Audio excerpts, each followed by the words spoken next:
شبان المعظم کی 15ویں رات کو شب بارات کہا جاتا ہے۔ بارات کا مطلب ہے نجات کی رات۔ اس رات کی خصوصیت یہ ہے کہ اس رات میں اللہ تعالیٰ اپنے نیک بندوں کو اپنی خصوصی رحمت سے نوازتا ہے۔ اس رات ہر امر کا فیصلہ ہوتا ہے اور اللہ تعالیٰ مخلوق میں تقسیم رزق فرماتا ہے۔ پورے سال میں ان سے سرزد ہونے والے اعمال اور پیش آنے والے واقعات سے اپنے فرشتوں کو باخبر کرتا ہے۔ سیدنا ابو بکر صدیق رضی اللہ تعالیٰ عنہ سے روایت ہے کہ رسول اللہ صلی اللہ علیہ وسلم نے فرمایا، اٹھو شبان المعظم کی 15ویں رات کو، اس لیے کہ بالیقین یہ رات مبارک ہے، اور اللہ تعالیٰ فرماتا ہے اس رات کہ ہے کوئی ایسا جو بخشش چاہتا ہو مجھ سے تاکہ میں اسے بخش دوں، اور تندرستی مانگے تو میں تندرستی اسے دوں، اور ہے کوئی محتاج کہ اسودہ حالی چاہتا ہو تاکہ میں اس کو اسودہ کر دوں، اور صبح تک یہی ارشاد ہوتا رہتا ہے۔ حضرت علی رضی اللہ تعالیٰ عنہ سے روایت ہے کہ حضور صلی اللہ علیہ وسلم نے ارشاد فرمایا، نصف شبان کی رات میں اللہ تعالیٰ قریب ترین آسمان کی طرف نزول فرماتا ہے۔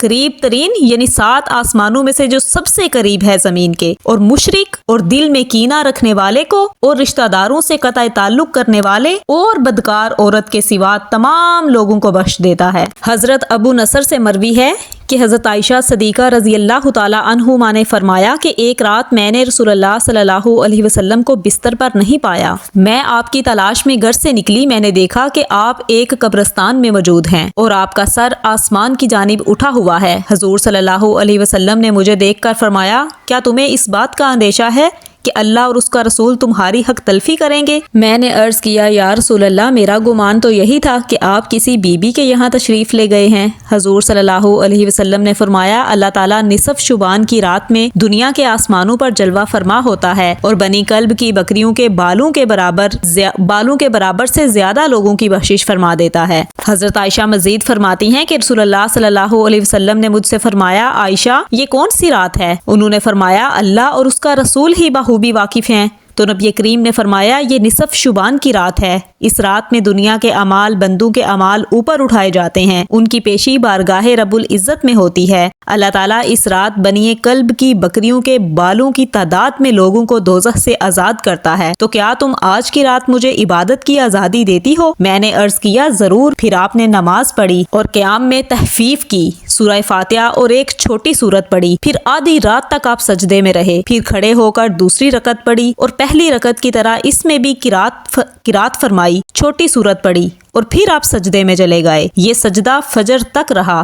میں دیکھتی رہی اور مجھے یہ اندیشہ ہو گیا کہ اللہ تعالیٰ نے اپنے رسول صلی اللہ علیہ وسلم کی رخ مبارک قبض نہ فرما لی ہو۔ پھر جب میرا انتظار طویل ہوا اور بہت دیر ہو گئی تو میں آپ صلی اللہ علیہ وسلم کے قریب پہنچی اور میں نے حضور صلی اللہ علیہ وسلم کے تلووں کو چھوا تو حضور صلی اللہ علیہ وسلم نے حرکت فرمائی۔ میں نے خود سنا کہ حضور صلی اللہ علیہ وسلم سجدے کی حالت میں یہ الفاظ ادا فرما رہے تھے، الہی، میں تیرے عذاب سے تیری عفو اور بخشش کی پناہ میں آتا ہوں، تیرے قہر سے تیری رضا کی پناہ میں آتا ہوں، تجھ سے ہی پناہ چاہتا ہوں، تیری ذات بزرگ ہے، میں تیری شایانہ شان ثنا بیان نہیں کر سکتا، تو ہی آپ اپنی ثنا کر سکتا ہے اور کوئی نہیں۔ صبح کو میں نے عرض کیا کہ آپ سجدے میں ایسے کلمات ادا فرما رہے تھے کہ ویسے کلمات میں نے آپ کو پہلے کبھی کہتے نہیں سنا۔ تو نبی کریم صلی اللہ علیہ وسلم نے فرمایا، کیا تم نے وہ یاد کر لیے؟ میں نے عرض کی، جی ہاں۔ آپ صلی اللہ علیہ وسلم نے فرمایا، خود بھی یاد کر لو اور دوسروں کو بھی سکھاؤ، کیونکہ جبرائیل علیہ السلام نے مجھے سجدے میں ان کلمات کو ادا کرنے کا حکم دیا تھا۔ تو یہ سب بیان کرنے کا مقصد صرف یہ ہے کہ دیکھیں، اللہ تعالیٰ سب سے پہلے اس رات خود فرماتا ہے کہ ہے کوئی جو مجھ سے بخشش چاہے تاکہ میں اسے بخش دوں، ہے کوئی تندرستی مانگے کہ میں اسے تندرستی دوں، اور ہے کوئی محتاج کہ مجھ سے اسودہ حالی چاہے اور میں اس کو اسودہ کر دوں، اور صبح تک فرماتا رہتا ہے۔ تو میری پیاری بہنوں، تندرستی مانگیے، اپنی محتاجی کو دور کرنے کے لیے دعائیں مانگیے، اپنی صحت مانگیے، بیماریوں سے شفا مانگیے اللہ تعالیٰ سے، اور سب سے بڑھ کر اپنی بخشش مانگیے، تاکہ ہماری یہ دنیا تو جیسی تیسی گزر جائے گی، آخرت میں اللہ ہمیں بخش دے۔ اگر آخرت میں ہماری بخشش نہ ہوئی تو ادھر ہم پھنس جائیں گی، اور پھر ایسی پھنسیں گی کہ کبھی نکل نہیں سکیں گی۔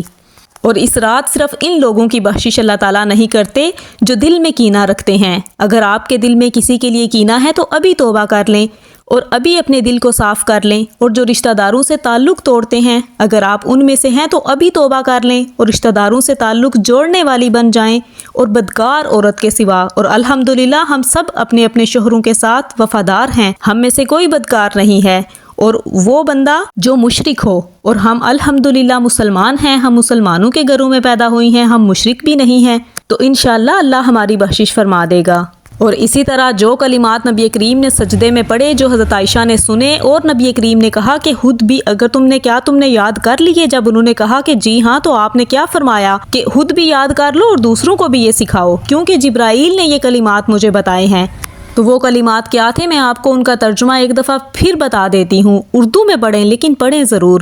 الہی میں تیرے عذاب سے تیری عفو اور بخشش کی پناہ میں آتا ہوں، تیرے قہر سے تیری رضا کی پناہ میں آتا ہوں، تجھ سے ہی پناہ چاہتا ہوں، تیری ذات بزرگ ہے، میں تیری شایانہ شان ثنا بیان نہیں کر سکتا، تو ہی آپ اپنی ثنا کر سکتا ہے اور کوئی نہیں۔ اس ترجمے کی ویڈیو بھی میں آپ کے ساتھ شیئر کر دوں گی، تو آج کی رات زیادہ سے زیادہ دعائیں مانگیں اور یہ دعا لازمی پڑھیں، سنت بھی ادا ہو جائے گی، اور انشاءاللہ اللہ تعالیٰ اس دعا کے صدقے ہماری دنیا بھی اچھی کر دے گا اور ہماری آخرت بھی سنور جائے گی۔ If you like this video, please share with your friends and family members. Maybe this small message can change someone's life. میں ہوں اقصیٰ، اور مجھے بھی اپنی دعاؤں میں یاد رکھیے گا۔ اللہ تعالیٰ ہمیں شکر ادا کرنے والا، توبہ کرنے والا اور نیکی کی توفیق عطا کرنے والا بنا دے۔ آمین۔